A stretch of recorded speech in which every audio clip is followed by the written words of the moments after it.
con alguna técnica como es la de partial least square, que es el PBS. Vamos a esperar ahí, creo que hay un micro. Mariela Contreras, se te prendió el micrófono.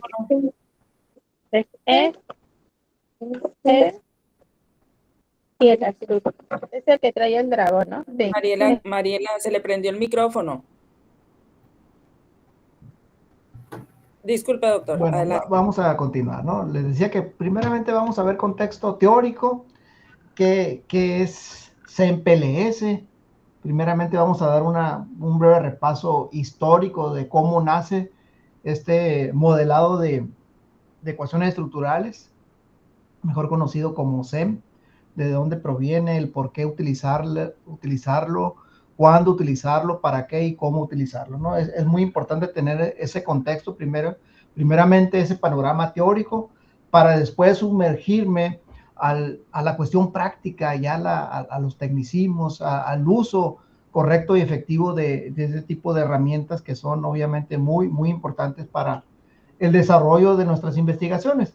Y muchas veces, pues tenemos el conocimiento de cómo estar manipulando algún software, pero lo más complicado a veces para nosotros, que somos del área económico-administrativo, a veces se nos complica un poco la interpretación, los análisis que nos da como salida este tipo de técnicas, o en específico los software que nos ayudan a analizar un modelado de ecuaciones estructurales, ¿no? Entonces, sí, a veces se nos complica un poco más, pues nuestra formación no es plenamente estadísticos ni econometristas, o sea, no somos matemáticos ni estadistas. Entonces hay que poner muy, muy en claro esa parte, que la gran mayoría de los que estamos aquí no tenemos mucho conocimiento acerca de cuestiones estadísticas y matemáticas a profundidad. Tenemos un conocimiento ligero, superficial, y suficiente para interpretar y analizar nuestros datos en el área de las ciencias sociales, específicamente en las ciencias empresariales, ciencias de en los negocios, marketing, entre otras disciplinas relacionadas a las ciencias económico y administrativas. Por lo tanto, pues sí es importante comenzar con esta parte de que no somos especialistas, expertos en estadística, pero sí necesitamos conocer técnicas y cómo interpretarlas, cómo ir más allá. Antes de empezar con esto, se me había pasado que el software que vamos a estar utilizando, ustedes lo pueden descargar aquí en esta página, ¿sí? Ahí se los voy a compartir. Para los que no lo tengan, pueden ustedes tener una versión gratuita por 30 días. Obviamente tiene algunas limitaciones, como todo software, ¿no? Se requiere de hacer un pago. En este caso, este software no es libre. Hay que pagar una cuota, una membresía por el uso de este software, que podemos utilizarlo por días, por meses, años, etcétera, etcétera. Entonces, en la página ustedes van a encontrar ahí las diferentes opciones que tienen para comprar, adquirir este software a un mes, a días, a años, etcétera, etcétera. Se adapta a la necesidad de nuestros bolsillos, ¿no? Así que, pues, yo sí les recomendaría el uso de este tipo de software, que son muy amigables, que son, pues, la verdad, muy, muy fácil de usar, muy manipulables para la investigación en el área de las ciencias sociales, y vuelvo a repetir, para el área de nosotros, el área de empresa y de economía. Entonces ahí pueden, sí, adelante, doctora Nora. Buenas tardes. Yo sé que las preguntas son al final, pero también se me olvidan las cosas con la pena. Doctor, más o menos como cuánto cuesta este software y en el sentido que usted dice que lo puedes usar por días, por meses, y como nos han presentado varios, sí, que uno es libre y lo que hemos visto en la semana, la opinión, si usted estuvo en contacto con todo el desarrollo de esta temática, sería el más conveniente para nuestra disciplina. Creo que todos son... Gracias. Sí, sí, gracias, doctora Nora, por su comentario, pregunta. Miren, aquí va a depender mucho del agrado, gusto y facilidad de uso de nosotros. ¿Cuál es el que se nos adapta mejor para hacer nuestros análisis? Yo, por ejemplo, que utilizo Smart PLS, yo le diría, no, pues vámonos por PLS porque a mí me funciona, a mí me gusta y he publicado bastantes artículos en revistas de alto impacto con esta técnica y en especial con este software. He utilizado también EQS y me parece también una técnica muy interesante, un software muy interesante que analiza, en lugar de analizar la varianza, analiza la covarianza. Por ahí algunos investigadores pues se van por análisis de la covarianza que por análisis de la varianza. Sin embargo, ahorita vamos a ver en el desarrollo de este curso taller que se ha ido incrementando de forma exponencial la publicación en revistas de alto impacto con este tipo de técnicas como PLS y con el uso de Smart PLS. Entonces, ahí el costo promedio, si no recuerdo mal, está entre 200 y 300 euros, siempre y cuando nosotros lo compremos como académicos, ¿no? Hay un descuento por ser académicos del 50%. Entonces, creo que son 400 euros el precio normal. Si le ponemos como académicos, nos los dejan en 50% menos, es decir, 200 euros al año. Pero como les digo, ustedes pueden meter ahí en la página, pueden explorar cuánto me sale al mes, cuánto me sale a 2 meses, etcétera, etcétera. Está al alcance de nuestros bolsillos. Adelante, Lupita Olivares. Sí, miren, nos dice Nora Mesa que el mes le cuesta alrededor de 1,300 pesos como académico. Entonces, lo que está usted mencionando, ¿verdad? De los descuentos, es bueno entrar a la página y revisar qué descuentos tenemos. Sí, así es. Nada más lo que nos piden, creo que es una credencial donde avale, un documento que avale que somos académicos, y también para estudiantes también hay, ¿no? Así que después de este anuncio, pues vamos a dar inicio, ¿no? Con el curso. Y yo les diría, ¿no? De mi experiencia, esa técnica, este software es muy, muy amigable y fácil de usar. Ahorita vamos a ver, casi al final, vamos a ver un pequeño ejemplo, porque no nos va a dar tiempo. En 2 horas es muy poquito tiempo. Les decía a los organizadores cuando me invitaron, la verdad es muy poco tiempo para ver todo lo que se puede hacer con PLS. Ustedes también experimentaron durante estos días que hay muchas funcionalidades e información que podemos analizar a través de este tipo de software. Y pues PLS no es la excepción, ¿no? Hay muchísimas funcionalidades que tiene este software que se queda corto para 2 días, ¿no? Entonces vamos a ver lo básico, cuestiones teóricas básicas, y vamos a tratar de hacer un ejercicio. Voy a irme despacito, nada más en la primera fase del análisis de un modelo de tipo reflectivo, que ahorita les voy a explicar qué es eso, ¿verdad? Entonces aquí, en esta primera diapositiva, pues vemos básicamente la finalidad del curso, ¿no?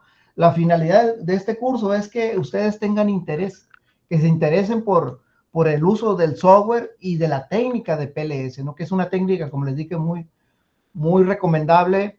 Una técnica, cae en la técnica no paramétrica de la estadística, y se analiza la varianza, como les decía, ¿no?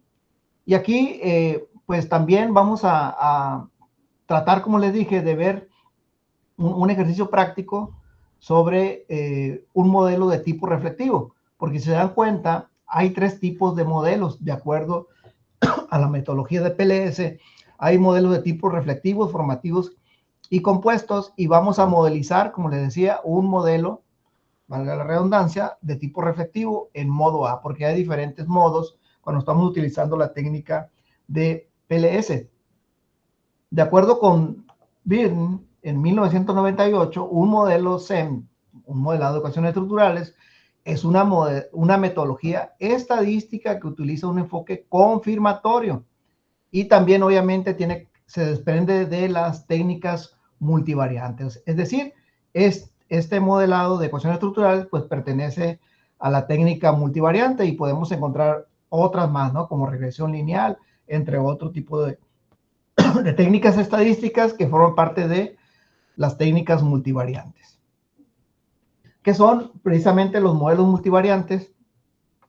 En general, este tipo de herramientas pues son obviamente muy poderosas, ¿verdad? Porque exploramos un poquito más allá de las técnicas tradicionales.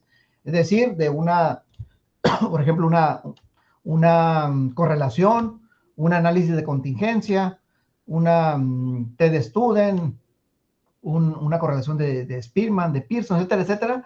Aquí nos vamos con mayor profundidad y obviamente pues tiene su grado también de complejidad y se requiere también pues de conocimiento teórico profundo para poder aplicar este tipo de técnicas. Y también es algo muy importante y que pues en ocasiones se ve esto y más cuando vamos empezando la investigación, que a veces no hacemos uso correcto de algunas técnicas, como por ejemplo, el SPSS está provocando su uso indiscriminado y muchas veces no se utiliza de forma correcta. Cuando hablo de esto es que, por ejemplo, yo quiero hacer una regresión lineal y me salto los requisitos para hacer una regresión lineal, ¿no? Una regresión lineal pues requiere de la normalidad de los datos, de la colinialidad, de la heterogeneidad de la información, linealidad, etcétera, etcétera, ¿no? Son varios requisitos previos que yo tengo que hacer para poder hacer una análisis de regresión simple o múltiple y a veces nos brincamos eso, ¿no? Pues a eso me refiero cuando les pongo esta parte del uso indiscriminado o el uso incorrecto, ¿verdad? De algunas técnicas que nosotros estamos utilizando. Por lo tanto, aquí el sistema de ecuaciones estructurales en los últimos años, pues ha tenido mucho auge y mucho desarrollo, ¿verdad? Porque es una de las técnicas muy importantes en el análisis multivariante, como lo he comentado. ¿Y por qué es tan importante, tan interesante este tipo de técnicas que muchos le llaman que es la frontera del conocimiento? Es decir, pues es la técnica que está ahorita en boga desde hace algunos años. Sin embargo, pues a lo mejor a algunos apenas nos está llegando la información, pero ya tiene muchísimos años. Ahorita vamos a ver desde qué décadas PLS empezó con su evolución y cómo está hasta el momento, ¿no? Entonces aquí lo que combina es el uso de variables latentes que representan conceptos de la teoría y datos que provienen de medidas como indicadores o variables manifiestas que son usados como insumos para realizar este tipo de análisis estadísticos que nos van a proporcionar precisamente evidencia acerca de las relaciones que nosotros estamos haciendo en nuestros modelos teóricos. Y hay que recordar algo muy importante que siempre a mis estudiantes y a las personas con las que he compartido información sobre esto, es que para poder hacer un análisis de ecuaciones estructurales o cualquier tipo de análisis o utilizar una técnica estadística, lo primero que tengo que hacer es tener mi modelo teórico.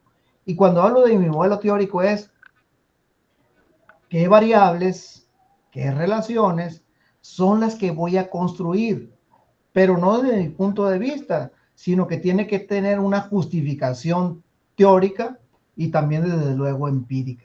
Pero obviamente la más sobresaliente, la más relevante para empezar a desarrollar un modelo teórico se tiene que basar en la literatura previa. Y creo que la mayoría de los que estamos aquí sabemos y conocemos de eso. Tenemos que partir de ese modelo teórico. Por lo tanto, aquí el origen del SEM, pues es fruto de dos uniones, ¿sí? Desde la perspectiva econométrica y de la psicométrica, ¿sí? Entonces, ahí es la unión de dos análisis. En la parte de la econometría, pues se utilizan los modelos de regresión lineal. En la parte psicométrica tiene que ver con el análisis factorial que modela conceptos como variables latentes, que son indirectamente inferidas de múltiples medidas observadas, ¿no? Entonces, aquí la ventaja de las técnicas SEM o análisis SEM o los modelos SEM es que nosotros podemos combinar una gran cantidad de variables dentro de un modelo o en un modelo. Es decir, podemos tener una gran cantidad de variables independientes, endógenas y exógenas, ¿no? Variables dependientes. Vamos a ver algunos ejemplos ahorita en un momento más. Por lo tanto, aquí este tipo de técnicas o modelaje pues es particularmente útil, como ya lo he comentado también, para el área de las ciencias sociales, y ahí pues nosotros cabemos en esa cajita de las ciencias sociales, como algunos ejemplos que están aquí: el área de negocios, satisfacción de los clientes, culturas organizativas, rendimientos, emprendimiento, marketing, tecnología de la información, entre otros más importantes, ¿no? Entonces, este es un poquito el contexto del origen del SEM, y también es importante que lo que les acabo de comentar, ¿no? Este tipo de métodos, primeramente, nos ayuda a modelizar relaciones entre múltiples variables, como lo acabo de comentar, ¿no? Incorpora variables latentes, ¿sí? Variables latentes que son constructos de variables no observadas medidas por medio de indicadores. Es decir, hay variables que no podemos medirlas de forma directa, sino que se requieren esos indicadores o dimensiones también, ¿verdad? Que ya serían constructos de segundo orden o constructos conocidos como multidimensionales. Es decir, no se puede medir de forma directa, sino que requieren dimensiones para poderlas estar midiendo de forma correcta y eficiente. Y también este tipo de técnicas o métodos nos ayudan a modelizar el error de medida en las variables observables.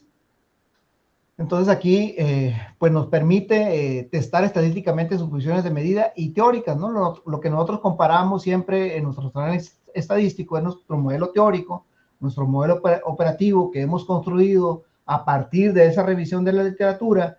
Con nuestros análisis estadísticos nosotros hacemos un comparativo, ¿verdad?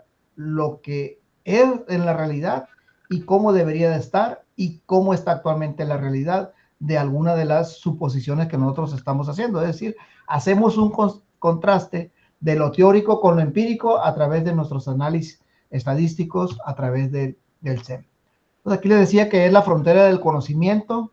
SEM precisamente es una técnica multivariante de segunda generación que resuelve obviamente muchos problemas, ¿sí?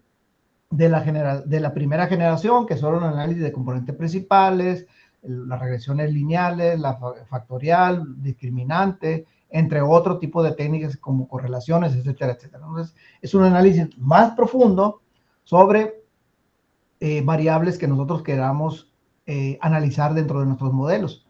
Y les comentaba que pues obviamente es un modelo que se pueden basar en la varianza y en la covarianza. Aquí particularmente en nuestro caso, el que nosotros estamos utilizando, el Partial Least Square, que es PLS, se basa en el análisis de la varianza. ¿Será potente? ¿Será no potente? Como les decía, hay muchísimas publicaciones, cada vez se acepta más la técnica PLS para publicar en revistas de alto impacto. Por lo tanto, PLS trabaja con bloques de variables llamados componentes, y aquí este tipo de técnica pues estima los parámetros del modelo por medio de la maximización de la varianza explicada de todas las variables dependientes, tanto latentes como observadas. La técnica SEM, como ya comentaba, pues nos permite estimar el error, contrastar relaciones, explorar o confirmar teoría, modelos teóricos. También ya lo expliqué anteriormente. Vamos un poco con PLS. ¿Sí? Ahorita hablé en general del SEM, de Sistema de Ecuaciones Estructurales. Ahora me enfocaré un poco más a PLS. ¿Dónde surgió? De hecho, aquí traigo del 74, pero de los años 60, mediados de los años 60, precisamente Ward ya empezaba con el origen o a desarrollar este modelo de PLS desde los años 65, 66, si no recuerdo mal. Pero ya en 1982, esta persona formaliza el modelo de ecuaciones estructurales basados en PLS, diferenciándolo un poco de los métodos como Lirrel, que a lo mejor algunos de ustedes conocen Lirrel y que se basa también en la covarianza, ¿no? Es algo parecido a lo de EQS. Y ya yéndonos un poquito más hacia el tiempo más cercano, o haciendo una línea del tiempo, cómo ha sido su expansión y aplicaciones durante estos años. Por aquí Lon Muller refina el algoritmo de PLS en las ciencias sociales y empresariales en el 85. En 1996, por ahí un autor muy reconocido, Wayne Chin, que por ahí ustedes lo han de haber utilizado en algún momento para sus investigaciones, pues también aquí, ¿verdad? Él ya lo aplica en este año para el área de marketing, la administración, destacando su capacidad predictiva y flexibilidad de muestras o en muestras pequeñas. De hecho, muchos de los argumentos de los detractores del no uso de PLS es que solamente trabaja para muestras muy pequeñitas y eso no es real, no es correcto. Desarrollo y software. En el 2003, este autor y otros más amplían, ¿no?, el uso de PLS en el área de la psicología y la bioestadística. También en el 2009, con Ringel y otros autores, pues también ya lo van introduciendo paulatinamente en análisis de la industria y obviamente la parte académica. Y 2012, 2016, pues también ya empieza con mayor auge este tipo de uso de técnicas, como Hay, por ejemplo, que también es uno de los autores muy reconocidos en este tipo de técnicas, pues también, ¿verdad?, ya lo aplica en el área de negocios. Y en el 2016, precisamente este autor, Hay, que también es uno de los máximos exponentes de esa técnica, pues desarrolló una técnica, una prueba más para comprobar la validez y la confiabilidad de los constructos que nosotros utilizamos en un modelo teórico o en un modelo operativo. A esto le llamó HTMT. Para fines de este curso no vamos a llegar hasta allá por el tiempo que les decía, ¿no? HTMT es una medida que nos ayuda precisamente a validar, ¿sí?, la validez, valga la redundancia, de nuestros constructos a través de lo que se conoce como validez discriminante. Estado actual y futuro de PLS. En estos años, en los últimos 4 años, obviamente ha habido un gran avance y pues ya se están incorporando nuevas funciones como Machine Learning, igual con inteligencia artificial, y obviamente en el área de innovación, en marketing y gestión empresarial se ha utilizado de forma exponencial en los últimos 5 o 10 años una gran cantidad de publicaciones. Y si alguien ha tenido contacto, no sé, los 5 años o 10 años con PLS, han visto que el software en particular, su diseño, su funcionalidad, ha crecido y desarrollado enormemente de cómo estaba 10 o 15 o 20 años, ¿no?, antes. Ahorita está, la verdad, muy bien, muy amigable. Algunas de las características, pues muy interesantes para los investigadores en ciencias sociales, es que este tipo de técnicas, PLS particularmente, no requerimos que los datos tengan normalidad. Como les decía, es una técnica clasificada como no paramétrica y podemos utilizarla en este tipo de técnicas, ¿no? Lo podemos utilizar con PLS, una base de datos que una variable no tenga normalidad, la podemos utilizar aquí, ¿no? Entonces aquí, este tipo de técnicas, como les decía, son muy eficientes y nos ayudan muchísimo para hacer muchos análisis. PLS define explícitamente las variables latentes, que son los compuestos, ¿no?, por lo que son fácilmente disponibles puntuaciones de los factores o variables latentes. ¿Sí? Las variables latentes pues son aquellas que nosotros vamos a analizar y que no sabemos particularmente ese comportamiento que puede tener o ese resultado que nos puede arrojar, porque nosotros podemos encontrar que la innovación, de acuerdo a este autor, se mide de esta forma, de acuerdo al otro autor, se mide de esta forma, ¿no? Entonces podemos encontrar varias formas o distintas de analizar o medir un tipo de variable. También es importante, pues, comentar que, pues, PLS evita 2 serios problemas: soluciones admisibles o impropias. Por ejemplo, estimaciones negativas de la varianza de los indicadores y cargas estandarizadas, correlaciones mayores que 1. Pues también ese dato es muy importante, que ahorita, como les decía, vamos a ver un ejemplo ya en la práctica de qué es esto, ¿no? Para los que nunca han tenido contacto con este tipo de conceptos o definiciones o tecnicismos propios de esa técnica. Y aquí PLS establece mínimos requerimientos sobre escalas de medida. Básicamente podemos utilizar cualquier tipo de escala, ¿no? Nominal, unidad por intervalo y ratios.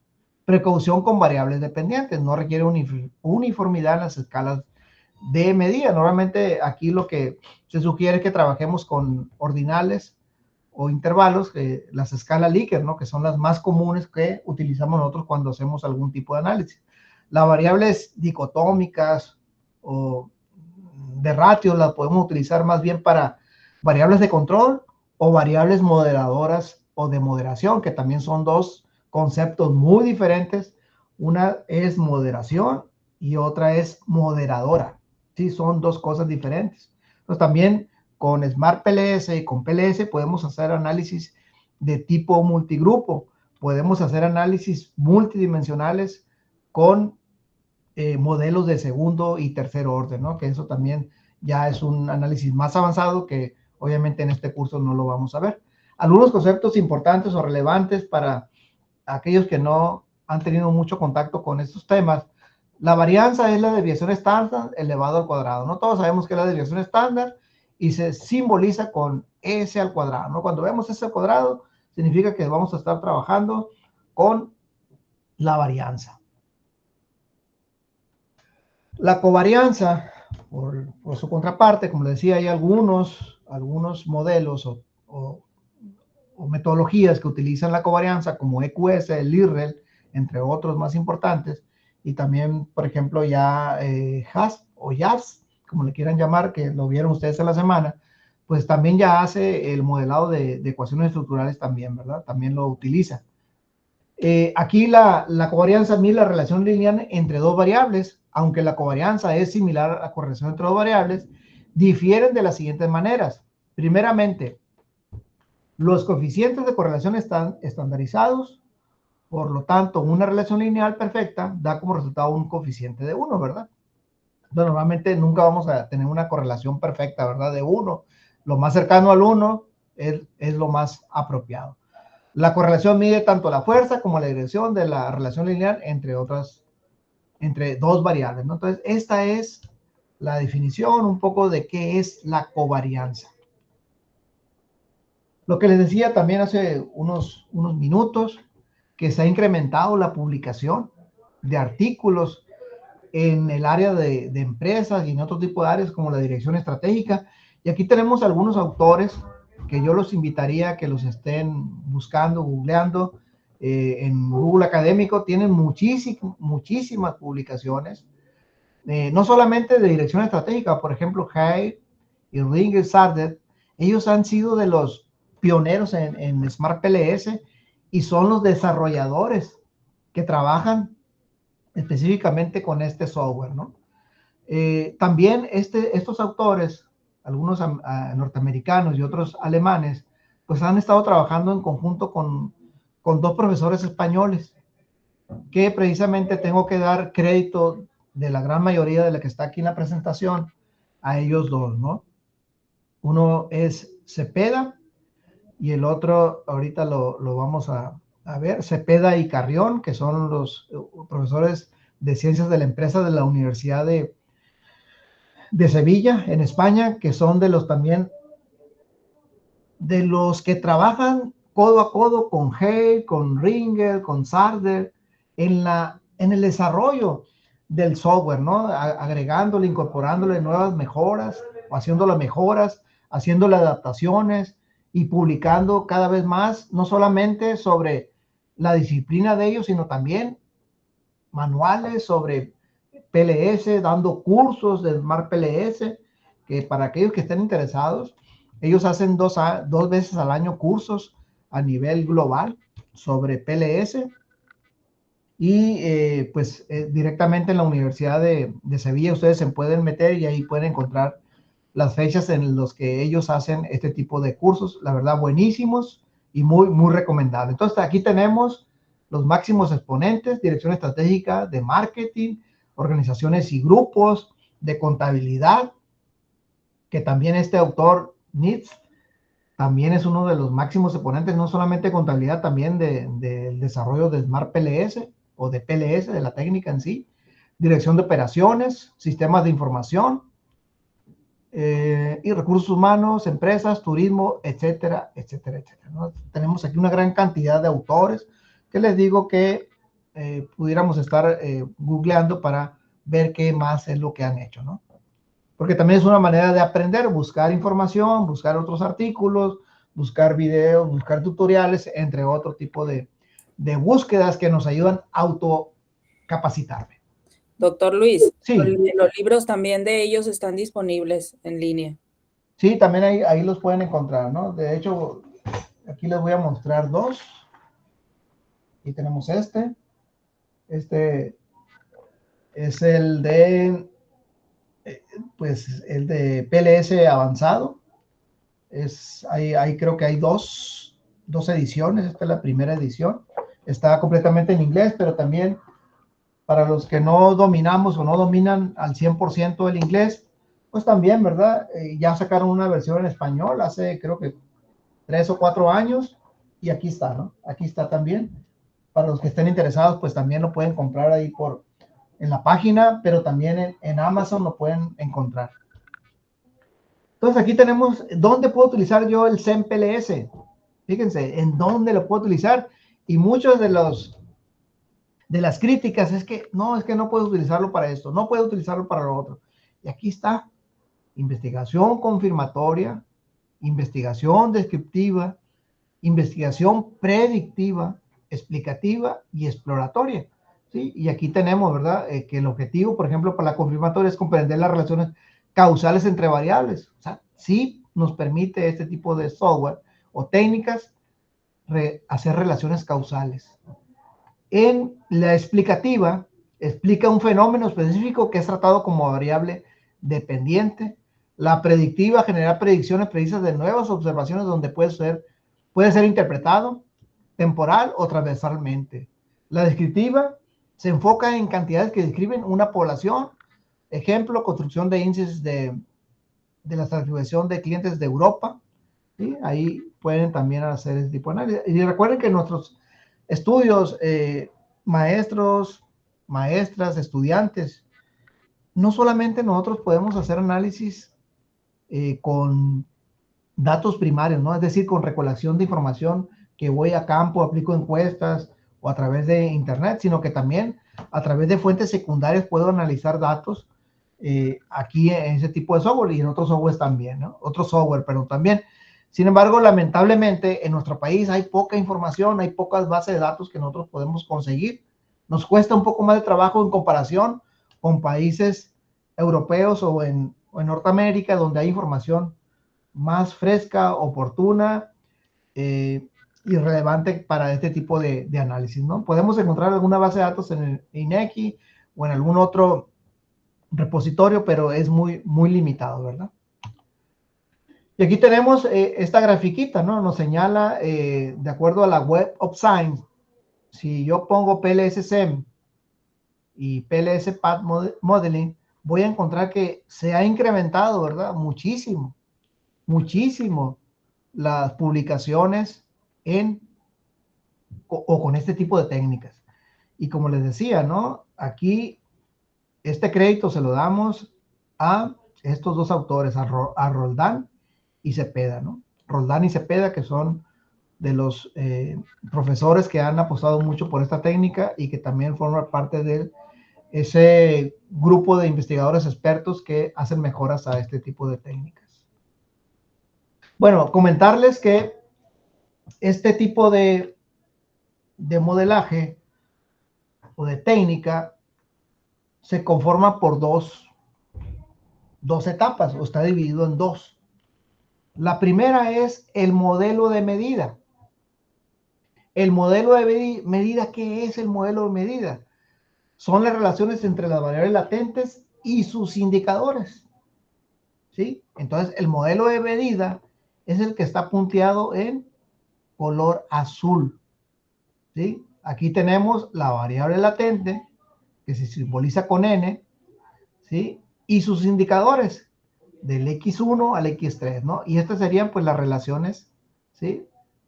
De cada una de ellas, ¿no? ¿Qué tanto aporta esta variable a esta, ¿no? Que estas serían como las cargas factoriales o los pesos de cada uno de los indicadores que aportan o cargan a esta variable latente, ¿sí?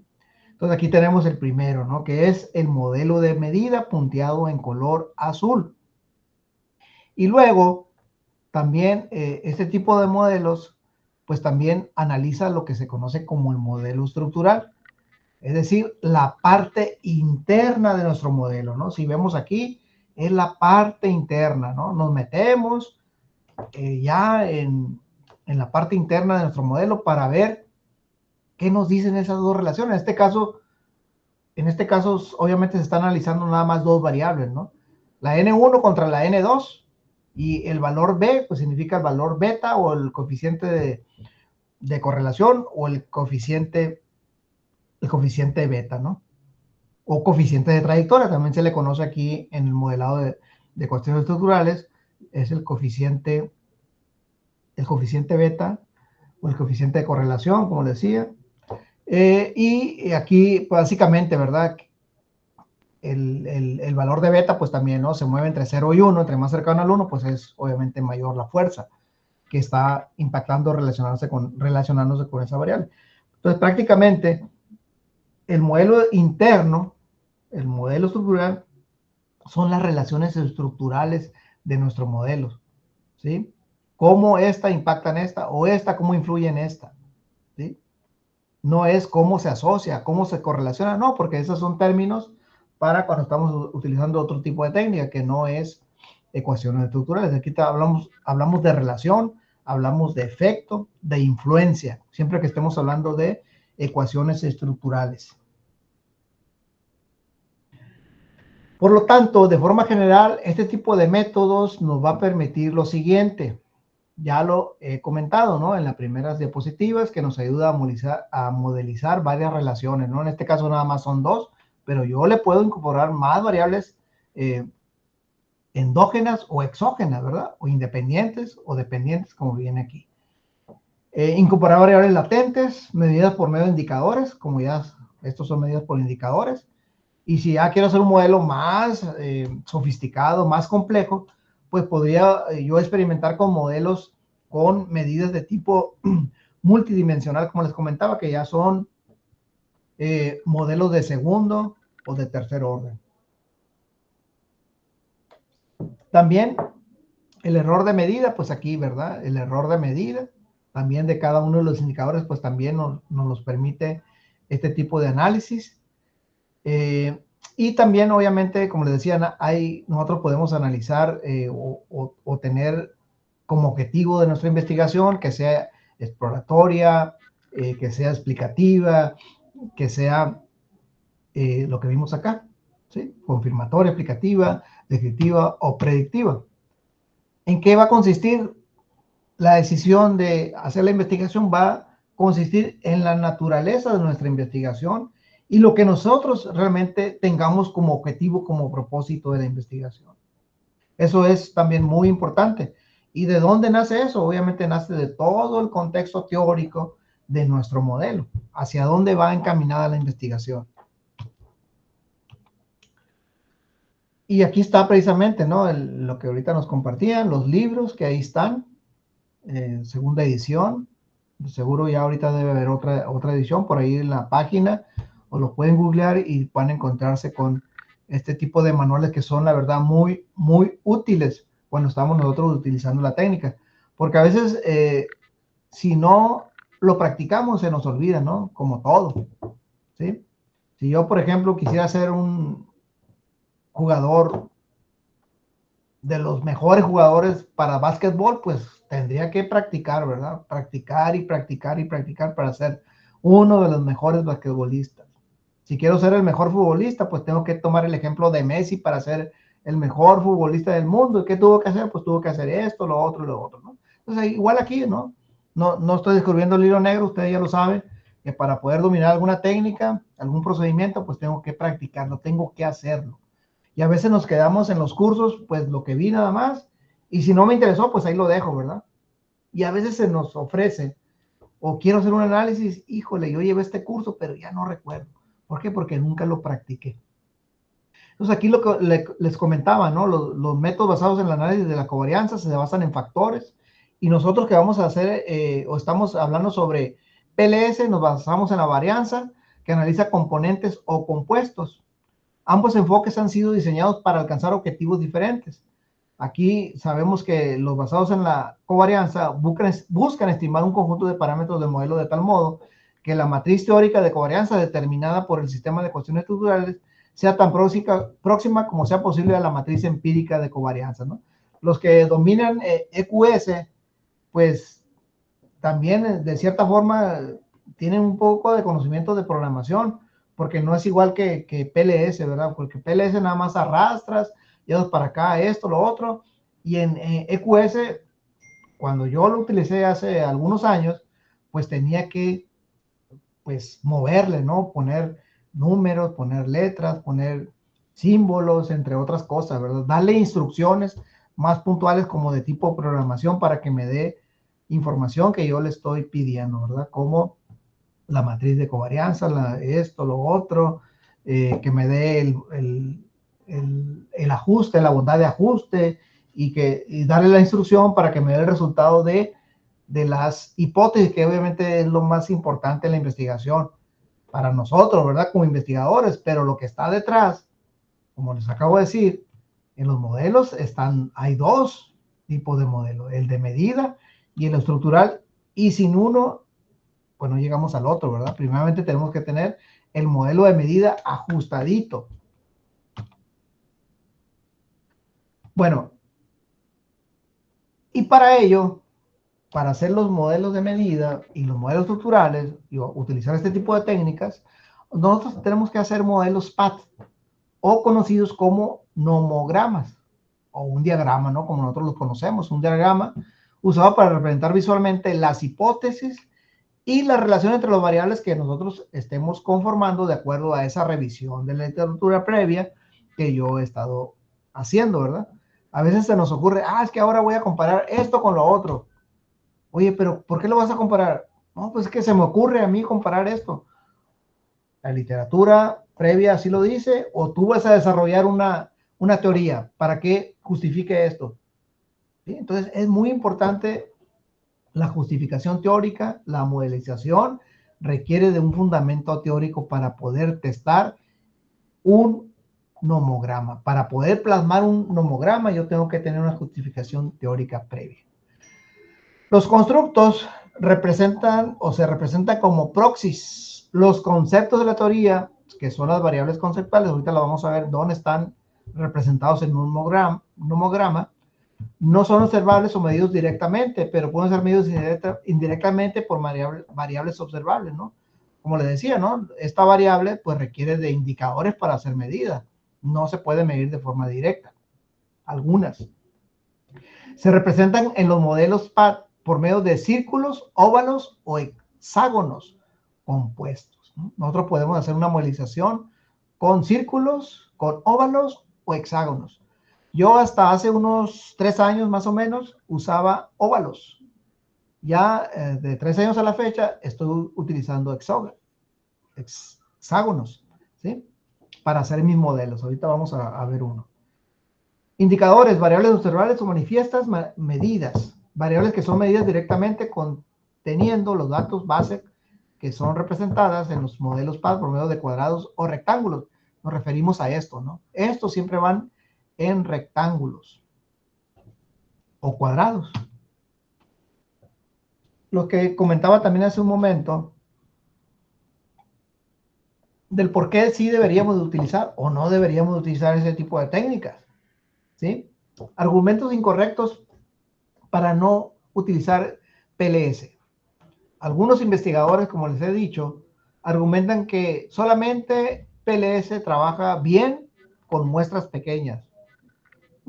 Yo lo rechazo, ¿no? No es correcto. Trabaja con muestras grandes y pequeñas sin ningún problema. A lo mejor hace 10 años sí era correcto, pero ya con todas las mejoras que se han hecho, mejoras y modelos matemáticos que se han introducido a este software, a este sistema, pues ya está a la par con los que analizan la covariancia también, ¿no? Sin ningún problema. Y la prueba o el resultado está en las publicaciones que les acabo de comentar, ¿no? Que han ido en incremento y que cada vez más revistas de alto impacto lo están aceptando.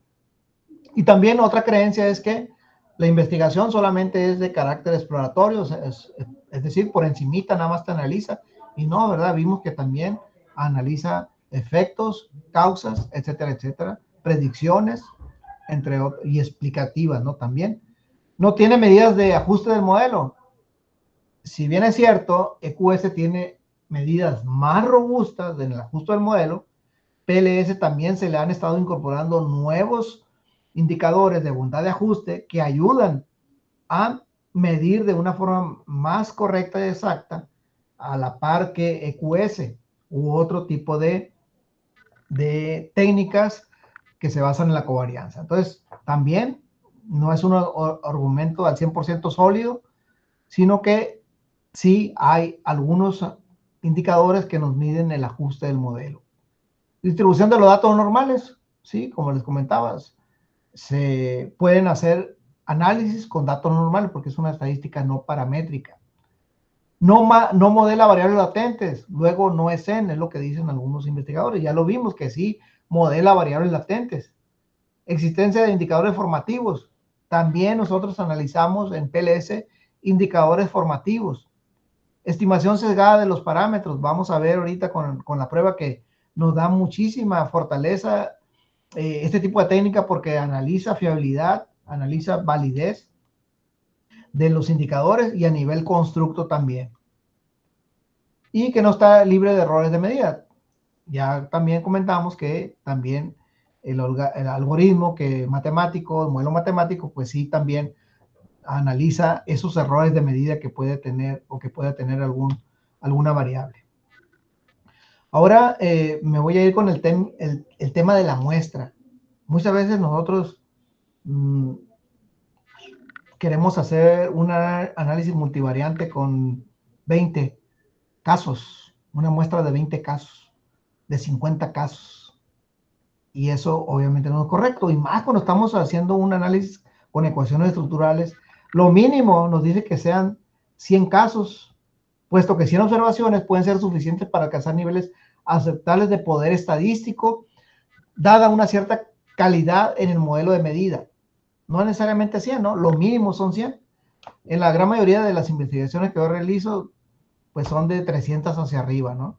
Incluso tengo investigaciones que hemos recopilado en conjunto con otras universidades que rebasan los 2000, los 3000, etcétera, etcétera, ¿no? También, obviamente, cuando se incrementa la muestra, pues también la tendencia que los resultados pues tengan también mejores o un mayor comportamiento de que se acerque más al 1 ese coeficiente beta o coeficiente estandarizado que estoy buscando, ¿verdad? Entonces, para ello, en esta técnica, también nos podemos guiar nosotros a través del tamaño del efecto, a través de la potencia y a través del alfa. Aquí nosotros vemos unas tablas que se conocen como las tablas de Cohen. Por ahí algunos los han visto, ¿no?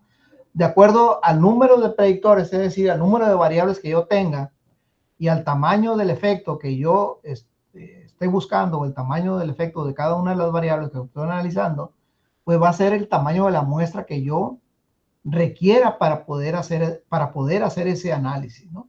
Por ejemplo, si yo tengo un modelo con 5 variables y que el tamaño del efecto pues tenga un término medio, si estoy utilizando 6 variables, pues sería 97. Pero si el efecto es muy, muy pequeño del valor de F, obviamente serían 686, ¿no? Entre menor sea el efecto, obviamente se debe de incrementar el tamaño de la muestra.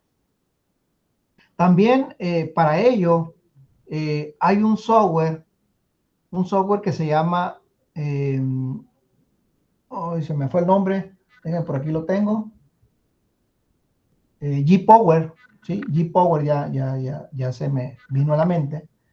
G-Power, no sé si alguien lo ha utilizado, pero también, obviamente, es muy útil, muy necesario para estimar a priori y post hoc la muestra para una investigación. ¿Sí? Entonces aquí, a través de G-Power, yo puedo estimar cuánto sería la muestra que requiero. Pero también hay me voy a cambiar de máquina, perdón. Me voy a cambiar de máquina porque por acá en la otra. Estoy conectado en dos, si se dieron cuenta. Voy a dejar de compartir aquí y me voy a mover a la otra computadora. Permítame un minuto nada más.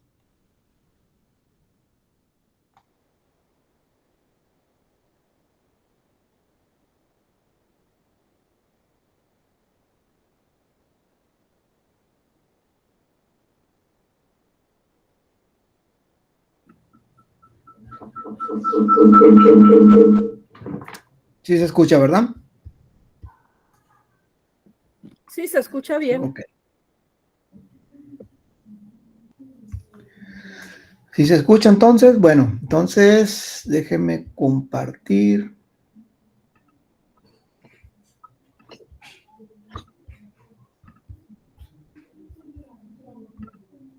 Aquí está la presentación, ¿verdad? Ya la vemos de nuevo. Y lo que les quiero decir es que hay un software que está aquí, que se llama G-Power. Ustedes lo pueden descargar sin ningún problema, es gratuito, lo buscan ahí en Google y lo pueden descargar sin ningún problema. Ya se ve, ¿verdad? Sí, se mira bien. Ok. Ok, por ejemplo, aquí yo quisiera saber cuál es la muestra que necesito para un modelo que tenga 4 predictores o 4 variables. Aquí lo que le tengo que decir yo a este programita es que voy a hacer un análisis de F, ¿sí?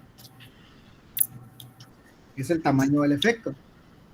Entonces aquí lo que voy a hacer yo es, a través de una regresión lineal, que es algo muy parecido a lo que nosotros estamos haciendo, le vamos a seleccionar esta, ¿sí? Donde dice regresión lineal múltiple con desviación desde cero del valor de R al cuadrado, ¿no? Y es a priori lo que yo estoy buscando, ¿no? Porque necesito saber cuántas encuestas necesito para una investigación donde tenga un predictor de 4, ¿no? Entonces aquí le voy a poner 4, número de predictores 4. ¿Sí? El poder de predictivo que estoy buscando es de el 80%. Y el tamaño del efecto, ahorita dijimos, ¿no? El efecto puede ser pequeño, mediano y grande. Ahorita les voy a explicar cuándo es pequeño, cuándo es mediano y cuándo es grande. Si yo le pongo que es un efecto pequeño de 0.15, le doy calcular y aquí este programita en automático me dice que tú necesitas una muestra de 85 mínimo para poder desarrollar un análisis de regresión lineal o también ecuaciones estructurales. Si yo le pusiera acá un predictor de 6, incrementa, ¿verdad?, la muestra. Si yo le pongo 0.40, que es un efecto mediano, pues también va a disminuir, ¿no? Recuerden que entre mayor sea el tamaño del efecto, obviamente disminuye el valor de la muestra o el total de la muestra. Entonces, 0.15, si yo le pongo 0.02, que creo que es el menor, requiero yo una muestra de 668 encuestas para desarrollar una investigación con 6 predictores. Pero también hay una buena noticia, que no solamente podemos utilizar este tipo de, este programita, ¿no? Podemos utilizar otros que son más, vamos a llamarlo amigables y más rápido de usar, ¿no? Déjenme ir por acá. Déjenme irme por acá. Aquí. Les voy a compartir esta calculadora. Déjenme ir por aquí. Se la voy a poner aquí en el chat. En esta calculadora, aquí me dice, fíjense, aquí, si yo le doy en el signo de interrogación, me dice que los tamaños del efecto 0.02, 0.15 y 0.35. Pequeño, mediano y grande, ¿no? Entonces, ahorita yo experimenté con los 3. El 0.02, el 0.15 y más de 30 le puse, ¿no? 40, algo así. Entonces aquí si yo le pongo el 0.02, y un predictor de 6, creo que le había puesto allá, y si le doy calcular, me da 684. Si lo comparo con el software que estaba utilizando por acá, pues es muy parecido, ¿verdad? Muy parecido a lo que me arrojó acá en esto. 684 contra 686, 88, algo así. Entonces aquí nosotros podemos hacer esos cálculos de acuerdo a el tamaño del efecto a través de el valor de F, ¿no?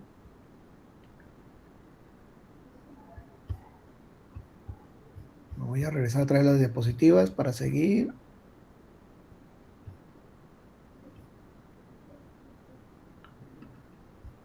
Y estábamos aquí. ¿Sí? Entonces, para mayor conocimiento de esto, pues yo los invito, ¿verdad?, a que se metan un poquito más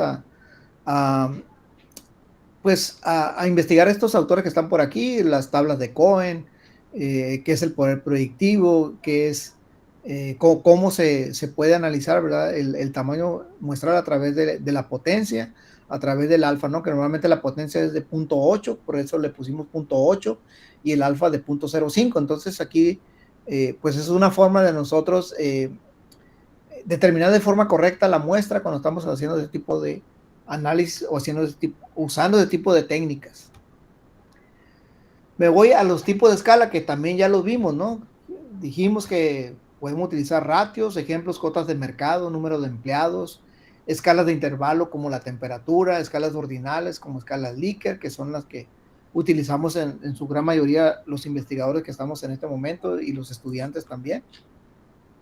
Escalas nominales, obviamente no me voy a detener mucho en explicar cada una de ellas, pero que tengamos conocimiento que podemos trabajar con este tipo de escalas, donde ese tipo de variables nominales o categóricas pueden jugar el rol de variables exógenas, ¿no? Para usar variables binarias o categóricas como dependientes, aplicar las directrices de Bob y O, ¿no? Sí podemos utilizarlas, pero hay que hacer otro tipo de ajustes para transformar ese tipo de variables.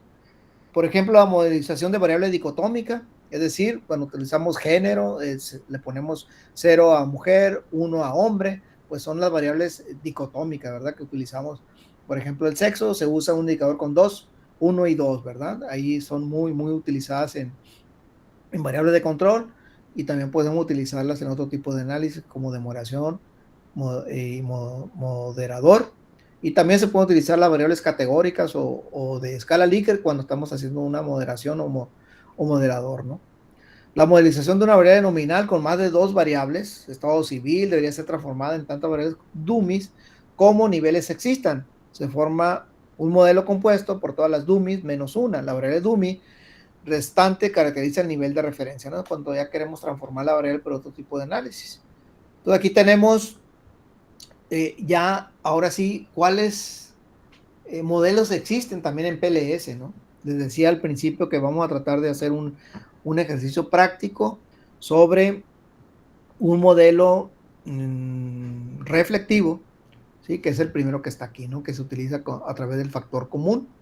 Y también tenemos los causales formativos, los compuestos y los mixtos. Todos estos los podemos utilizar o hacer con PLS, ¿no? Sí los podemos utilizar. El que nosotros vamos a utilizar va a ser el de factor común con PLS. Y aquí, si ustedes ven PLS-C, es que aproximadamente entre 5 y 6 años salió pues una fortaleza más de este software, ¿no? Es un nuevo algoritmo, un nuevo modelo matemático que analiza, como les decía, casi como un EQS o como un Lirret, hace análisis más detallados, y ahora se llama PLS Consistent. El C significa consistent, ¿no?, de consistente. Pero también nosotros podemos utilizar el tradicional, el PLS tradicional, sí lo podemos utilizar. ¿Cuándo podemos utilizarlo y cuándo no? Ahorita les voy a explicar cuándo podemos utilizar uno y el otro. ¿Y podemos combinar? Sí, también podemos combinar, ¿sí? A eso se le conoce como modelos mixtos. ¿Y cómo podemos elegir, verdad? Yo creo que es la gran interrogante de todos nosotros. ¿Cómo podemos elegir o ¿Cuál sería el método más correcto para nuestra investigación? Pues va a depender mucho, como les decía, del objetivo, el alcance de la investigación, esa justificación teórica y la naturaleza de los constructos, ¿sí? La naturaleza de los constructos, ahorita lo vamos a explicar un poquito, que hay modelos reflectivos y modelos formativos, o constructos reflectivos y constructos formativos. ¿Qué será eso? Lo vamos a ver en un momento más, ¿no? Los constructos comportamentales, pues son obviamente de mucho interés para la gran mayoría de la comunidad científica, ¿no? Nosotros siempre analizamos comportamientos, actitudes, conductas, etcétera, de personas, y obviamente pues los analizamos o con este tipo de técnicas la podemos analizar. También las entidades ontológicas se refiere a cómo conceptualizamos la realidad en modelos teóricos, tales como atributos o actitudes de consumidores. Son más susceptibles a ser modelados como modelos de factor común, como les decía, que son lo que vamos a utilizar nosotros en este ejercicio que vamos a hacer, y se les conoce como modelos de medida reflectivos, pero también podemos hacerlo a través de formativos. Eso va a depender mucho de la naturaleza del constructo, pero de la justificación teórica que estemos nosotros desarrollando. También tenemos los constructos de diseño o artefactos. Estos también son pues productos del pensamiento teórico. Son construcciones que están justificadas teóricamente, ¿no? Todo lo que estamos nosotros modelizando tiene que estar justificado teóricamente. Este tipo de variables creadas por seres humanos constan de componentes elementales, por lo que pueden ser entendidos como una mezcla de elementos. Ejemplos: la agilidad organizativa, compuesta de la agilidad con los clientes, la agilidad con los socios, los proveedores y la agilidad operacional. Se modelan como compuestos o conocidos como composite models, ¿no? ¿Qué es lo que necesitamos nosotros para empezar a evaluar o a hacer una preevaluación de nuestro modelo? Primeramente, lo que tenemos que, vuelvo a repetir, ¿no? Y esto no me canso de repetirlo, de nuestra revisión teórica, la literatura, qué es lo que dice, para elaborar un modelo teórico correcto y que tengamos una salida, pues, lo más cercano a la realidad, ¿no? Entonces nosotros, como les decía, comparamos teoría con la parte empírica a través de las salidas estadísticas que nos dan ese tipo de técnicas. Entonces lo que nosotros tenemos que hacer es preparar el nomograma que les decía, donde ahí nosotros ilustramos las relaciones hipotéticas o las relaciones estructurales de nuestro modelo, de las variables que nosotros queremos examinar. Y luego, ya también en el modelo de medida, pues sabemos que nosotros podemos medirlo a través del factor común o como un modelo compuesto. Número 3, recolección y examen de los datos, pues ya son las salidas de PLS, ¿verdad? Y ya con nosotros hacemos esa primera preevaluación para ver que pues nuestros datos están correctos, que nuestra base de datos pues ya la cargamos al software, que tenemos bien definido teórica, empíricamente, operacionalmente cada una de las variables. Pues ahora lo que sigue, ¿verdad? Es la evaluación de ese modelo. Y ahí pues vamos a tener que definir cómo vamos a medirlo, si es un modelo de tipo reflectivo, un modelo formativo o un modelo mixto, ¿sí? Y para ello pues hay diferentes modalidades, el modo A y el modo B. Ahorita lo vamos a ver qué significa eso, ¿verdad? Y obviamente también tenemos que valorar el modelo estructural, es decir, las hipótesis tenemos que probarlas, ¿no?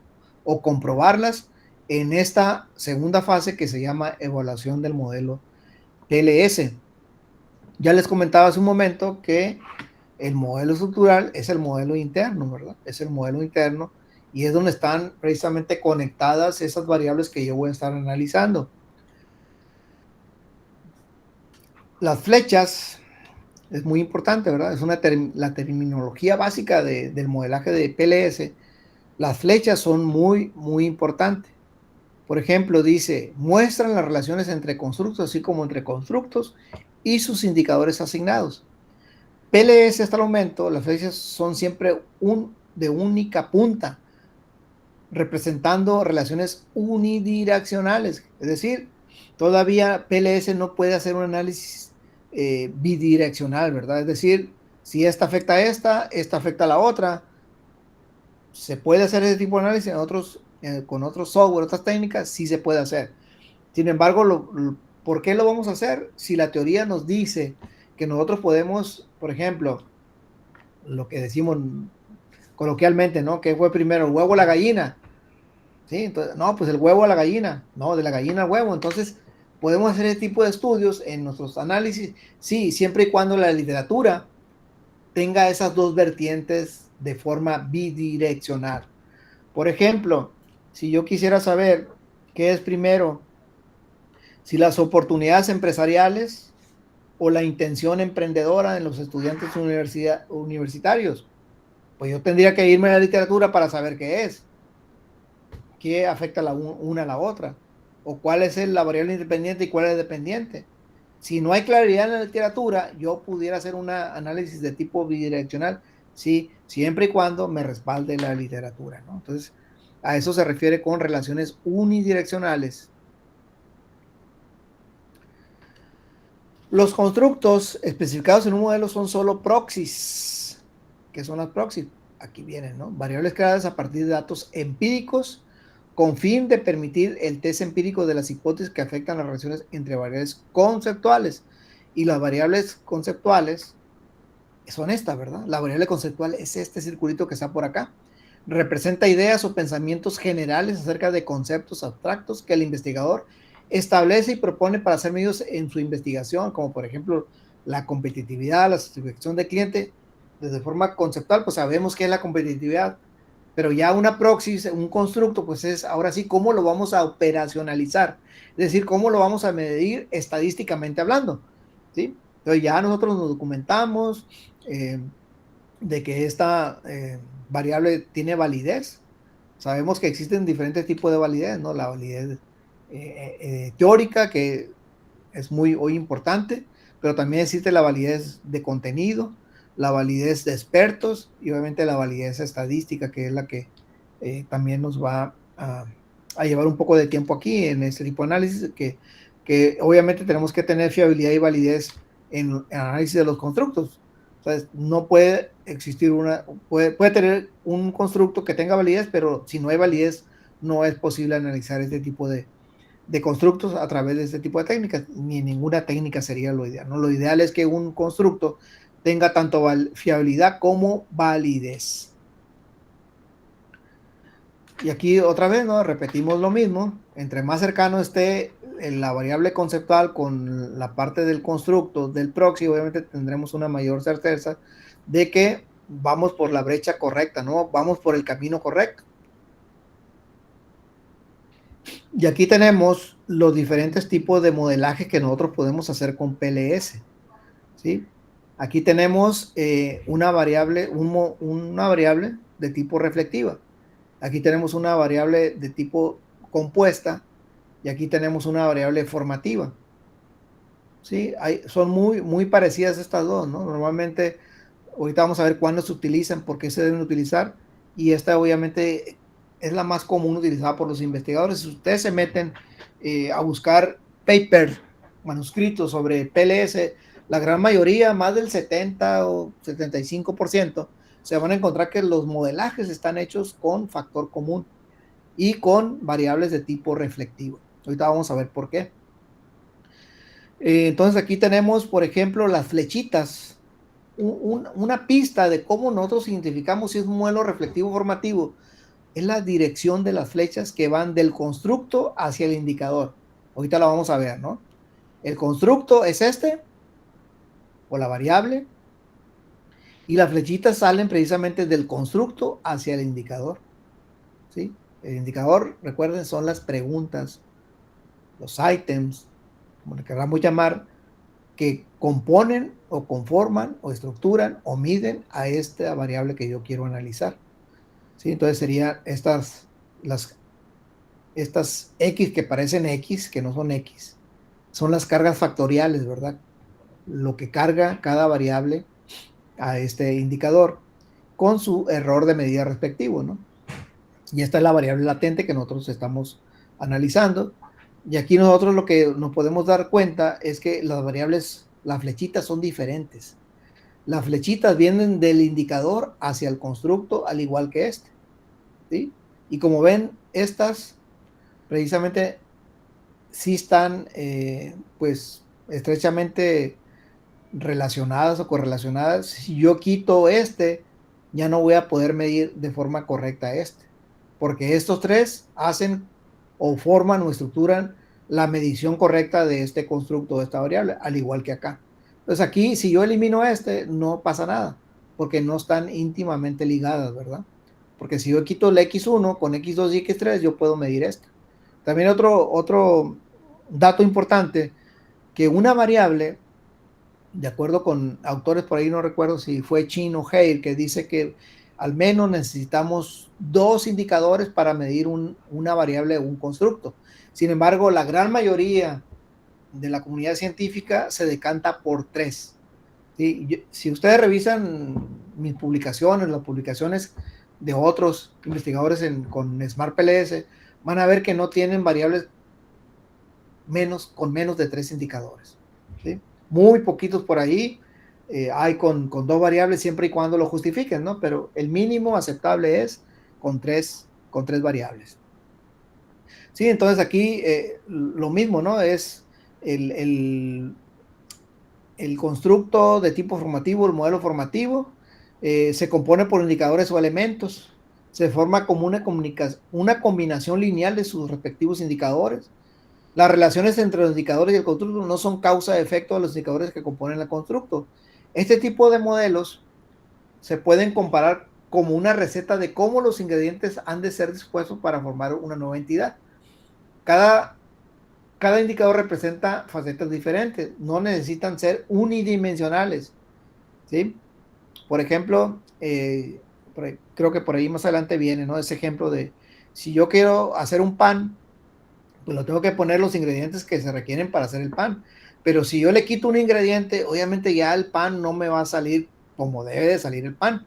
Y a esto se refiere, ¿no? Si lo ejemplificamos con el pan, a esto se refiere este tipo de modelajes compuestos o formativos. El modelo compuesto puede ser medido a través del modo a través de correlaciones. El modo B se analiza a través de regresiones. Esa sería la gran diferencia entre un modo y el otro. Los indicadores se espera que estén correlacionados. Se pueden aplicar medidas de consistencia interna. El pan, como les decía, ¿no? Está compuesto por la harina, la levadura, el agua y la sal, perdón.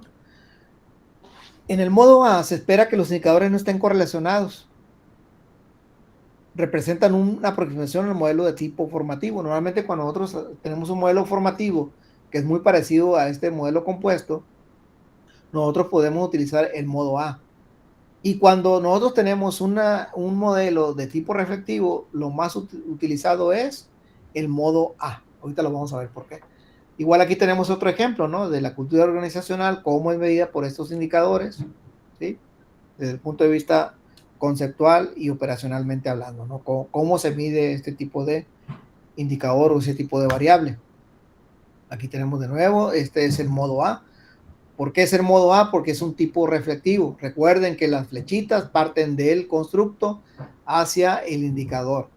Obviamente aquí, para medir la agilidad operacional, probablemente tenga indicadores y también la agilidad del cliente y la tercera también, ¿verdad? Tengan indicadores. Entonces aquí ya estamos hablando de un modelo ya de segundo orden, que son más complejos de medir. Y aquí tenemos la comparación de un modelo de factor común con un modelo compuesto. El modo A, ¿no? Sí, por ahí alguien tiene alguna pregunta, comentario. No, bueno. Aquí tenemos el modelo compuesto. Perdón, yo puse una pregunta. ¿Me escuchan? Sí. Yo preguntaba que si los modelos los generaba el software como tal. Nosotros hacemos el nomograma. Ahorita vamos a hacer un ejemplo. ¿Sí? Nosotros como investigadores lo generamos. Lo que nos da el sistema son las salidas, los datos. Ya. ¿Sí? Ahorita vamos a hacer un ejemplo. Ok, yo dije qué bonitos. Pero así de bonitos nos quedan, maestra. Gracias. Así nos quedan. Bueno, aquí igual, ¿no? Terminología básica, que ya lo vimos, ¿no? ¿Qué significa cada una de ellas? Variables latentes, las relaciones, las cargas factoriales y los indicadores de este modelo, ¿no? El error de medida de cada uno de estos indicadores. No me voy a meter mucho con esto. Aquí solamente es entender que nosotros podemos hacer múltiples relaciones cuantas queramos, siempre y cuando estén justificadas teóricamente. No vuelvo a repetir eso. Y que nosotros lo hagamos de forma correcta, ¿no? Cómo estemos relacionando, correlacionando, estructurando nuestro modelo de medida. ¿Sí? Y aquí tenemos alguna explicación. Las variables latentes, están en la letra N, ¿no? Que están por aquí, ya sabemos que son variables latentes. Las variables observadas, que son las X, que son los indicadores precisamente. Las cargas que son representadas por esta letra, ¿sí? Que ya lo vimos también, que son estas que están aquí. Las cargas factoriales, aquí están representadas. El coeficiente de ruta, ¿sí? Que ya lo vimos también, ¿no? El coeficiente PAT, que se le conoce, ruta igual a PAT, que son los valores de B o beta que están por aquí, que son las hipótesis básicamente que queremos probar, los errores de medida y el valor de delta que está por acá, ¿no?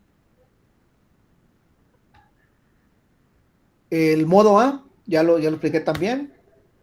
Y igual eso también lo comenté, que hasta el momento PLS no puede hacer un análisis de tipo bidireccional, solamente unidireccional de forma recursiva, ¿sí? Ya lo vimos también esto.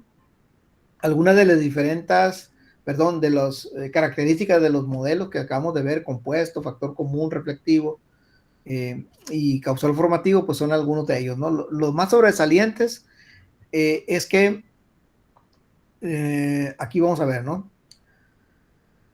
El patrón de correlaciones, ¿sí? Entre indicadores. Los compuestos, altas correlaciones, como les comentaba el ejemplo del pan, ¿no? Sin un ingrediente no podemos hacer el pan. Se espera que se esperan altas correlaciones también en el factor común y en el causal formativo no hay razón para esperar que las medidas se correlacionen. Bueno, esas son de las principales. Me voy a ir rapidito por el tema del tiempo. Y aquí tenemos, ¿no? El que nos vamos a meter un poquito también en el modelo de tipo reflectivo. Aquí asume que la varianza de un bloque de indicadores, efectos X, está completamente explicada por una variable no observada, el factor común y sus errores aleatorios, ¿no? Es la representación gráfica de este modelo, de esta figura que está por aquí, un homograma. Ya también explicamos los errores de medida de cada una de los indicadores que están por aquí. La variable latente no es directamente observable, solo el patrón de correlaciones entre los indicadores proporciona un mayor apoyo indirecto sobre su existencia. La dirección de causalidad, los indicadores comparten un tema en común, se espera que los indicadores correlacionen. Eliminar un indicador del modelo de medida no altera el significado del constructo, ¿no? Los ítems son intercambiables, es decir, si yo tuviese por acá, en lugar de X1, X3, tuviera hasta el X10, si yo elimino el X10 y el 9, no pasaría nada, ¿no? Porque no va a modificar la estructura o la medición de este modelo o de esta variable de constructo, ¿no? Porque son modelos de tipo reflectivos a través del factor común, en contraparte con los modelos de compuestos o mixtos, ahí sí, ¿verdad? Requerimos que estén completitos, que no eliminemos ningún indicador. Y aquí tenemos otro ejemplo, ¿verdad? Que nos quede un poco más claro cuáles son los reflectivos y cuáles son los formativos. Recuerden, los modelos reflectivos se usan con modelos de factor común y los constructos formativos son para los modelos compuestos o formativos o mixtos, ¿verdad? Por ejemplo, si yo quiero medir el nivel de embriaguez, lo puedo medir si estoy utilizando un modelo de tipo reflectivo con el mareo, con la dificultad para hablar, las reacciones lentas, ¿sí? Si yo elimino alguno de estos y le dejo el mareo, dificultad para hablar, probablemente pueda medir el nivel de embriaguez, ¿verdad? Sin embargo, acá en un constructo formativo, el nivel de embriaguez se puede medir con la cerveza, el vino, el gin tonic, etcétera, etcétera, ¿verdad? Aquí lo más importante de los reflectivos es que el constructo refleja causas de los indicadores y se espera que los indicadores de un constructo estén altamente correlacionados. Los indicadores son intercambiables entre sí, y si yo elimino algún indicador, no altera el significado, ¿no? Y otro, como les dije, ¿no? La pista es que la flechita sale del indicador hacia del constructo hacia el indicador. Y por el contrario acá sale del indicador hacia la variable o el constructo. En este caso, las características del constructo formativo es que no tienen por qué correlacionarse entre sí, aunque pueden hacerlo. Los indicadores no son intercambiables entre sí, y si elimino alguno de ellos, el indicador altera el significado teórico del constructo. Otro ejemplo, cultura de innovación. Si nosotros leemos las preguntas, otra característica que tienen los constructos reflectivos es que las preguntas son muy similares, ¿verdad? En la redacción. Por ejemplo, los empleados proponen nuevas ideas. Los empleados hacen nuevas propuestas. Los empleados aportan ideas con frecuencia. Animar a los empleados a realizar sugerencias. Sí, todo casi nos lleva a lo mismo, ¿no? Que es una parte de la cultura de innovación. O sea, si yo elimino la última, no pasaría nada, porque de todas formas puedo medir la cultura de innovación con esas 3 preguntas. Acá, en cambio, en el formativo, el estudio socioeconómico se mide a través de la educación, ingresos, prestigio del puesto de trabajo, pero si yo le quito de uno, si le quito los ingresos, ya no puedo medir el estatus socioeconómico de una persona, ¿verdad? Entonces, es una de las grandes diferencias entre un constructo reflectivo y uno formativo. El modelo de medida, los modos de estimación, como les decía, tradicionalmente PLS, pues, se utilizaba hace 5 años, independientemente del tipo de modelo que utilizabas, si era reflectivo o formativo. Ahora no, ahora ya cambió, ¿no? Para los modelos de tipo reflectivo, utilizamos el modo A. Para los de tipo formativos o causales, utilizamos el modo B. ¿Sí? El modo B es el que estamos utilizando cuando son formativos o causales. Para el efecto del ejercicio que vamos a hacer así muy rápido, vamos a utilizar nosotros el modo A y un modelo reflectivo. Sin embargo, en este libro precisamente, que les mencioné hace un momentito, por ahí viene una nota de Hay, si no recuerdo, que dice que sin ningún problema podemos utilizar cualquier tipo de modo, el A y el B, y los resultados no se alteran, siempre y cuando nuestra muestra sea altamente representativa, es decir, mayor a 100 datos. La sugerencia es utilizar datos mayores a 300, desde mi punto de vista, para no tener ese tipo de inconvenientes, y cuando estemos mandando nuestro paper a alguna revista, nos puedan, pues, argumentar en contra de lo que nosotros estamos haciendo, ¿verdad? Bueno, esto les decía que ahora también PLS consistente emplea una corrección, lo que les decía, para obtener estimaciones más precisas, consistentes, en modelos donde los constructos subyacentes están modelados por medio de factores comunes. Pues ya el PLS tradicional sí se usa, pero ya el mejor es obviamente el consistente, ¿verdad? Entonces aquí fue una aportación precisamente de estos autores que ustedes ven por aquí, de Chin, de Hay, que estuvieron trabajando Sarder en esta nueva incursión, esta nueva modalidad o algoritmo que tiene el software, ¿no? Por lo tanto, PLS se apoya en una suposición fundamental, la especificación de predictores, la cual forma la base de la modelación de PLS. Por consiguiente, las deducciones causa y efecto de todas las variables necesitan estar específicamente definidas. ¿Qué es lo que tenemos que valorar? Ahorita les decía yo en un modelo de medida. Primeramente la preevaluación, pues tener la revisión de la literatura, hacer el nomograma, hacer las relaciones estructurales de forma correcta, es decir, las hipótesis, cómo las vamos a dónde va la independiente, la dependiente, la endógena o la exógena, como la queramos nombrar. Los modelos de medida de compuestos en modo A y factores. Nosotros primeramente necesitamos hacer el análisis de la fiabilidad individual de los indicadores. Necesitamos analizar la fiabilidad del constructo, que es la consistencia interna, la 3, validez convergente, que le decía hace un momento, creo, y la validez discriminante. Estas son las fases o las etapas que componen a la primera fase del análisis de PLS, de ecuaciones estructurales con PLS, que es el modelo de medida. Para poder medir o evaluar el modelo de medida, necesitamos tener la fiabilidad de los indicadores, de los constructos, la validez convergente y la validez discriminante. Probablemente el tiempo no nos alcance para ver todos, ¿sí? Pero me voy a ir más rapidito, ¿no? Aquí es muy importante comentar que nuestros modelos, perdón, nuestras variables o constructos siempre tienen que ser fiables y válidas, ¿no? Por eso está aquí en este cuadrante los puntos centrados precisamente acá, ¿verdad? Que tienen que tener validez y fiabilidad. Entonces, vamos a hacer una pequeña práctica de un nomograma sobre las tecnologías digitales y la innovación en marketing que afectan el desempeño de las pymes del sur del estado de Sonora. Vamos a tratar de determinar la fiabilidad y validez de indicadores de los constructos. Y lo primero que vamos a hacer, como les decía, vamos a hacer el nomograma, como lo decía la doctora María Los Ángeles. A ver si nos queda bonito, ¿verdad? Entonces aquí, para efecto de esta práctica, estoy utilizando una investigación que desarrollé hace un par de años. Y aquí elegí estas 3 variables que tienen que ver con el uso de tecnologías digitales.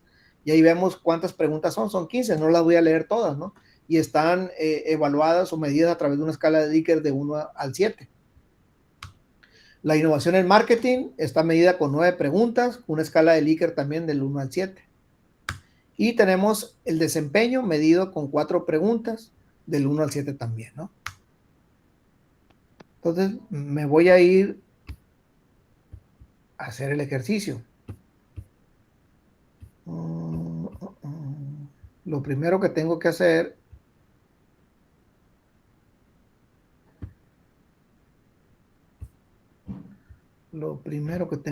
es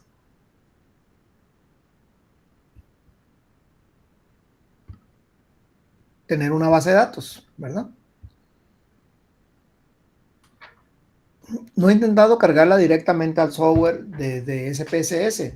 No sé si ya se pueda, pero lo que voy a hacer, voy a abrirla. Voy a abrir SPSS, voy a abrir esta base de datos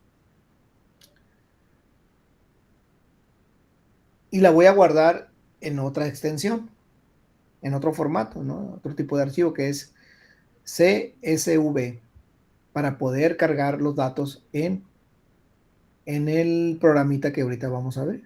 Entonces lo que yo hago aquí es archivo, guardar como, y me voy ahí mismo y le pongo aquí nada más cómo lo quiero guardar, en este delimitado por comas, ¿no? En este formato es como lo tengo que guardar para poder cargarlo directamente en el software.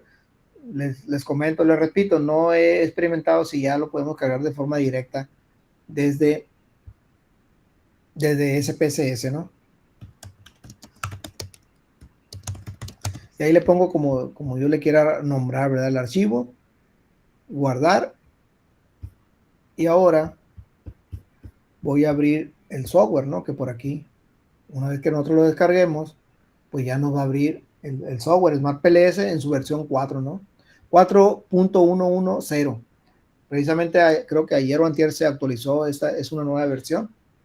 Y aquí nos aparece esto, ¿sí? Nos aparece esto. Entonces me voy a ir desde cero. Entonces aquí para hacer un nomograma, lo que yo tengo que decir al software es, primeramente, un nuevo espacio cuando no ha hecho ningún análisis, ¿verdad?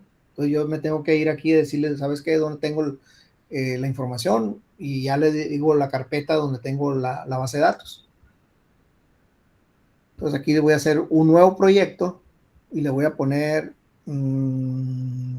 práctica seminario 2025. Le voy a decir crear, ¿sí? Y en automático me va a decir que importe el fichero de datos. Entonces, como yo ya creé la base de datos, voy a darle clic y voy a importar esa información. Entonces me tengo que ir a la carpetita donde yo tengo esa información, ¿no? Por el nombre. Creo que por aquí lo puse, seminario. Y fíjense que sí me permite en ese con la extensión .zap, sí me deja cargarlo ya, pero yo le puse con CSV y lo voy a cargar con ese, ¿no? Con ese archivo que tengo. ¿sí? Entonces aquí le aparece, cuando ya está todo correcto, le aparece todas estas palomitas. Cuando hay un problema que una variable no está correctamente configurada, pues ahí el sistema les va a decir, ¿no? Importar. Le doy importar y ya me aparece, ¿sí? Mi base de datos ya en el programa. Le doy con la flechita hacia atrás, porque ahora lo que quiero es crear un modelo.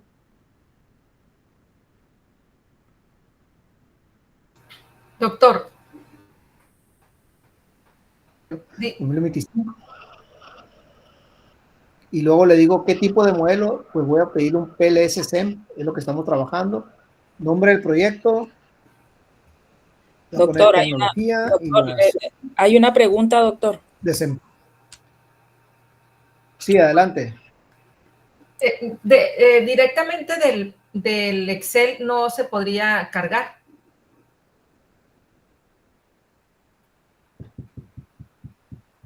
Adelante, no escuché. Doctor, escucha. Escucha, doctor. Si pudiera hacerla por chat. La preguntan, no lo escuchó el doctor, creo. Preguntan que si no se puede cargar desde Excel.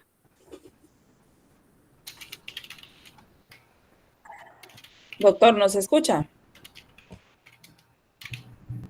Es que si lo tiene en Excel, solamente se convierte ahí mismo en Excel, tiene el formato, así como tienes un Word y lo conviertes a PDF, Excel tiene la forma de decirle, conviértelo delimitado por comas. Entonces, no sería complicado manejar de Excel a delimitado por comas.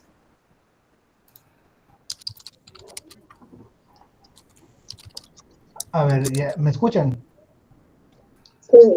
Sí, lo escucho. ¿Me escucha? A ver, la pregunta de nuevo, que si se podía, ¿qué? Perdón. María Elvira, era que si se podía trasladar de Excel directo. Sí se puede, sí se puede hacer. Gracias. Ok, sí, como que me está fallando la conexión de la otra computadora. Espero que no falle ahorita en el ejercicio. Bueno, vamos a ver, ¿dónde estábamos? Aquí, ahí está, ¿no? Entonces, ya le dije que voy a crear el modelo. Si nos quedamos ahí, ¿verdad? Todos. Ok, ahora lo que yo voy a hacer es crear mi modelo. La primera variable de este modelo es tecnologías o no tecnología, algo así le puse, ¿no? Aquí, si ven, pues está la codificación, ¿no? Uno como investigador tiene que codificar para rápidamente identificar a qué constructo me estoy refiriendo. En este caso, como yo ya las tengo identificadas, sé que donde dice Indus 9.1 al 9.15 se refiere al uso de nuevas tecnologías, ¿sí? O de industria 4.0. Normalmente yo lo que hago para tener un mejor orden en el momento de la salida de PLS, yo le pongo el guión bajo y le pongo 0.1, que es la primera variable. Y aquí le pongo uso de tecnologías. Así le voy a nombrar a esta variable. ¿Sí? Entonces le doy enter y en automático me pone esto, ¿no? Y luego la otra variable tiene que ver con innovación en marketing. Y yo sé que la innovación en marketing empieza desde la INN161, es esta. Yo puedo seleccionarla, ¿no? Con el Shift, creo, Control, y con la flechita puedo seleccionar todas las variables que yo quiera. Todos los indicadores, es del 1.16.1, IN16.1 al 16.9. Pues las arrastro hacia acá. Y lo mismo, ¿verdad? Le pongo guión bajo 02, innovación, marketing. Ahí como yo le quiera renombrar, ¿no? Por los tiempos voy a hacerlo muy apresurado. Entonces ya tengo dos variables, me falta una que es la de desempeño. La de desempeño está codificada con DS17.1 a la D17.4. Igual le voy a poner 03 desempeño.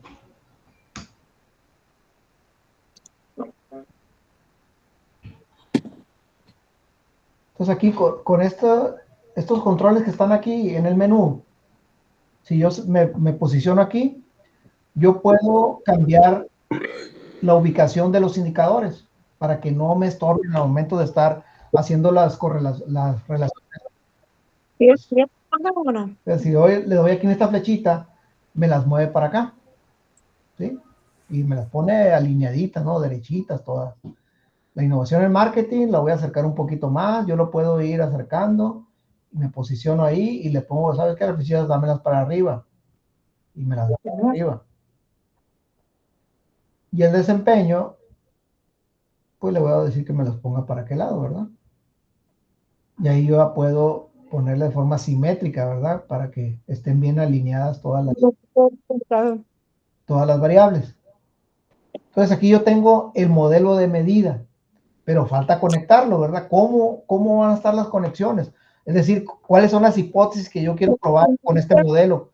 Entonces me voy donde dice conectar, acá en el menú principal, ¿sí? Lo habilito y voy a empezar a conectar. Entonces, mi primera hipótesis es que si el uso de tecnologías afecta o influye en la innovación en marketing. Y la otra es si la innovación en marketing influye en el desempeño. Y si el uso de tecnologías influye en el desempeño. Entonces, es decir, yo tengo 3 relaciones estructurales o 3 hipótesis. Entonces aquí ya quedó mi modelo, ya está listo, porque la teoría me lo dice que el uso de tecnologías sí afecta la innovación en marketing, la innovación en marketing en el desempeño, y el uso de tecnologías en el desempeño también. Entonces yo ya hice la revisión de la literatura y el modelo, pues ahí me quedó bonito, ¿verdad? Lo que les decía hace un momento,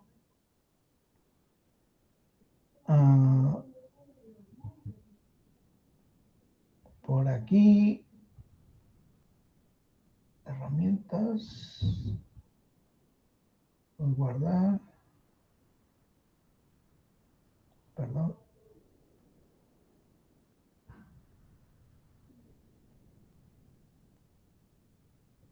Bueno, aquí si me posiciono, yo puedo cambiar la forma. ¿Cómo quiero lo que sea la forma? Aquí, ¿para qué? Dame hexágonos. Dame hexágonos. Y me da los hexágonos. Si yo quiero cambiar el color, pues también, ¿verdad? ¿Sabes qué? Dame los blancos. Pero el contorno o el borde quiero que sea rojo y que sea más grueso, pues también lo puedo poner más grueso, ¿verdad? Entonces ahí yo los voy poniendo bonitos como yo quiero, ¿no? Ya va a depender de ustedes cómo quieran que aparezca su nomograma. En este caso lo vamos a dejar así rojo, el borde, y la parte de adentro va a quedar blanco, ¿no? Entonces ya tenemos ahí nuestro nomograma. Ahora lo que vamos a hacer es, el ejercicio nos pide fiabilidad y validez de los indicadores. Entonces lo primero que tenemos que hacer es irnos a calcular. Y para efectos de la práctica me voy a ir al algoritmo PLS-SEM tradicional. El otro es PLS consistente, nada más que es más robusto. Si yo le doy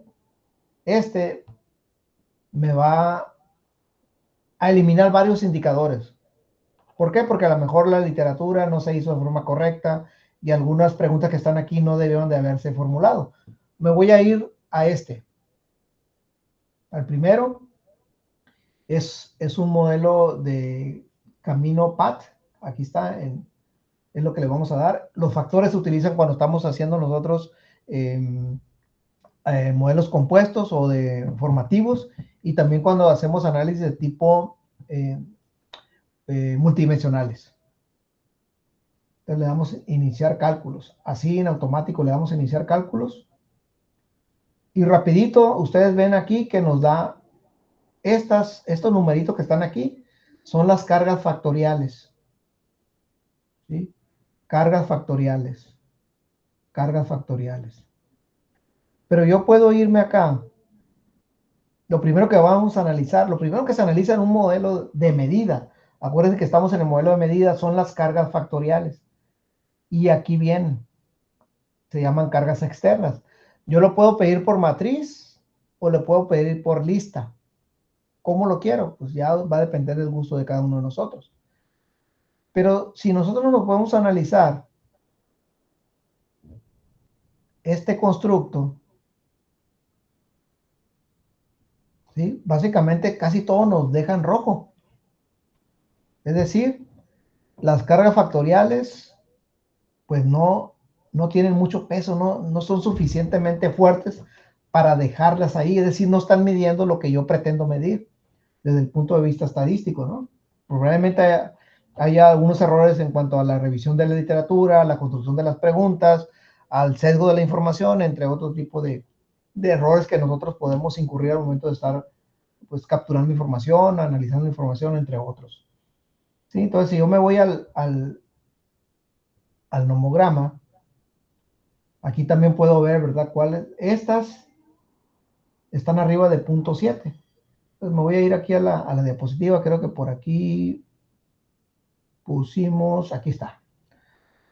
Algunos parámetros importantes que debemos considerar, primeramente yo estoy hablando de la carga factorial, que es el modelo de medida, debe ser mayor a 0.7 o a 0.707. Con que esté arriba de 0.7 lo podemos dejar, es decir, es consistente, mide lo que está midiendo este indicador, aporta bastante para esa variable que estoy analizando o ese constructo. Sin embargo, hay algunos otros autores que dicen que podemos dejar cargas desde de 0.50 hasta 0.7, menores de 0.7 hasta 0.50. La verdad, en la práctica es muy difícil dejar este tipo de indicadores. Lo más que yo he dejado son de 6.80, 6.90, pero no menores a ese valor. Entonces, lo que yo tengo que hacer aquí, ¿qué es lo que tendría que hacer? Eliminar. ¿Sí? ¿Y por qué puedo eliminar? Porque les comenté hace un momento que si yo elimino un indicador, el modelo reflectivo, no pasa nada. Yo puedo seguir midiendo este constructo con otro tipo, con las preguntas que me están quedando. Porque así nos dice la literatura. Se puede justificar. Entonces aquí hay varios que, por ejemplo, vamos a ponerlo otra vez aquí. 648, 624, 610. Por ejemplo, este de 610 lo vamos a eliminar. Está muy bajito. Este de 613 también lo vamos a eliminar. Entonces, la operación que se hace aquí es ir eliminando aquellos indicadores que están por debajo de 0.7 y que estén cercanos a 0.7 lo podemos dejar. 642, 649, 596, lo eliminamos. 643 lo eliminamos. 581 lo eliminamos. Y ahí lo dejamos. ¿Sí? Ya con la eliminación de esos indicadores, si ustedes se fijan, pues ya nos quedó arriba de 0.7. Entonces, si yo me voy ahora al informe, abrir informe, donde dice cargas externas en matriz, ya me lo pone en verde. ¿Sí? Entonces, esta primera tablita yo la tengo que llevar a mi paper, ¿no? Para informar de las cargas factoriales de mis constructos, ¿sí? De mis indicadores, perdón, la carga factorial de mis indicadores, o si lo quiero poner en lista, ¿no? También lo puedo hacer. Normalmente lo que yo hago es ponerlo en lista, pero le agrego otros elementos, ¿no? Que ahorita vamos a ver más adelante. Entonces, la primera parte del modelo de medida ya lo pasamos, porque todos están en verde, están arriba de 0.7. ¿Sí? Entonces, creo que por acá yo se los puse. Aquí están, ¿no? Están en la matriz, ya todos están en verde, es lo mismo que yo le estoy proyectando aquí. Ahora, ¿qué sigue? Ya vimos carga factorial, fiabilidad compuesta, también tiene que estar arriba de 0.7. Pues esta primera parte se relaciona con esto, ¿no? ¿Qué es la fiabilidad? Se refiere a la consistencia y estabilidad de las mediciones obtenidas. ¿Sí? Entonces, la consistencia interna es un término utilizado en la investigación y psicometría que se refiere a la medida en que diferentes ítems o indicadores de un cuestionario o prueba que evalúan un mismo constructo están correlacionados entre sí. Es decir, pues obviamente están midiendo lo que yo pretendo medir, ¿verdad? De la literatura, lo que yo recogí, pues hablando estadísticamente, están midiendo lo que yo pretendo medir. Entonces aquí ahora lo que vamos a analizar de acuerdo al modelo de medida, nos pide el modelo de medida, ya están las fiabilidades individuales de los indicadores. Vamos a pedirle ahora la fiabilidad compuesta. ¿Dónde está la fiabilidad compuesta? Por acá hay una salida que está aquí en el software que se llama fiabilidad y validez del constructo. Entonces le doy clic y le digo que me dé el resumen. Entonces, si nos damos cuenta, el software, como es muy amigable, intuitivo, fácil de utilizar, pues también nos permite, a través del color verde, nos dice, pues ya, ¿verdad? Ya luz verde para poder utilizar estos datos, es decir, tienen fiabilidad y validez del constructo. Ahorita vimos las cargas factoriales, pero ahorita estamos también analizando la fiabilidad a través del alfa de Cronbach, la fiabilidad compuesta y la varianza media extraída, conocida como AVE. Entonces aquí estos valores también nosotros lo podemos llevar a nuestro paper e informar que además de las cargas factoriales, el alfa de Cronbach está por arriba de 0.7, que la fiabilidad compuesta está arriba de 0.7, que lo regular debe ser arriba de 0.8 y que la varianza extraída media está por arriba de 0.5, es decir, más del 50%. Aquí en la explicación viene, ¿verdad?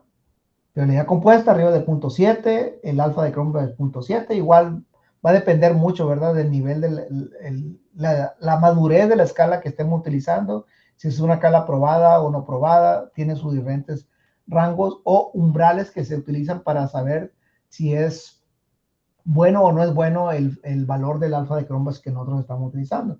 Y aquí tenemos la varianza media extraída que es de 0.50.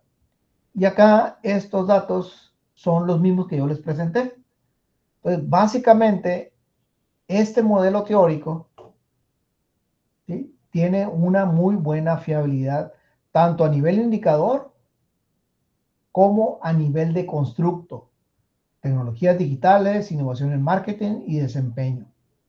Alfa de Cronbach por arriba de 0.7, las fiabilidades compuestas también arriba de 0.8 y el valor de la media, de la varianza media extraída, perdón, del valor de AVE, en otro software se conoce como IVE, creo, en EQS, está por arriba de 0.5, ¿no? Entonces, le damos palomita y hemos pasado el primer filtro, ¿verdad?, del modelo de medida.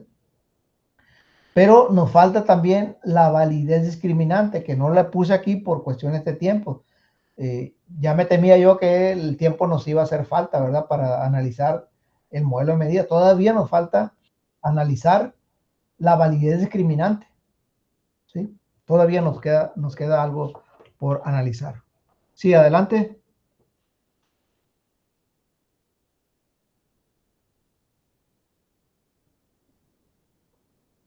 ¿Alguien tiene alguna pregunta?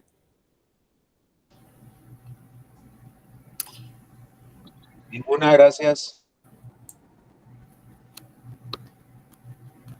Entonces aquí si yo le doy nada más así rapidito la validez discriminante, primeramente me da HTMT, que es una nueva prueba que fortalece o ayuda a fortalecer la prueba de Forney-Larker desarrollada en los años 80 y que esta fue desarrollada entre el 2015 y 2016, una prueba más reciente que viene a fortalecer precisamente la validez discriminante de nuestros modelos. Aquí nos marca en verde, ¿por qué? Porque estos valores de los constructos endógenos o las variables dependientes deben de estar por debajo de 0.9. Por lo tanto, todas estas variables dependientes están por debajo de 0.9 y podemos afirmar que existe validez discriminante de este modelo a través de la prueba HTMT. Y también está la del criterio de Forney-Larker que les decía, ¿no?, que es una prueba ya viejita de los años 80 y tanto, 82 si no recuerdo mal, pero que aún se sigue utilizando y se sigue reportando en los papers, ¿sí? Aquí el valor de las variables también de uso de tecnología que están en la diagonal debe de ser mayor a la correlación que existe por debajo, ¿sí?, de cada una de las variables. Es decir, 755 es mayor a esto, 768 es mayor a la que está por debajo, y por el lado del 786, el 837 es mayor a estos dos, sí es mayor, ¿verdad? Entonces ahí también podemos afirmar que existe una validez discriminante a través del criterio de Fortner y Larker. Y luego también hay otra de cargas cruzadas, que también eso también en muchos papers se informa. Lo más utilizado es el HTMT y el criterio de Fortner y Larker. Pues básicamente con estas pruebas se concluye el análisis de la primera fase del modelo estructural a través de PLS, que es el modelo de medida. Ahora lo que sigue, pues esas tablitas yo me las tengo que llevar a mi paper e interpretarlas, que lo que les decía al principio, que a veces es lo que más se nos complica, ¿verdad? El analizar o el describir, detallar de forma correcta la interpretación de esas tablas. ¿Para qué es, no? Pero obviamente entre más me meta a la literatura, a analizar lo que dicen los referentes sobre este modelaje, obviamente voy a tener mayor conocimiento, ¿no? Pues no sé si tengan alguna pregunta. De mi parte, pues es el curso mini taller que les tenía preparada para el día de hoy.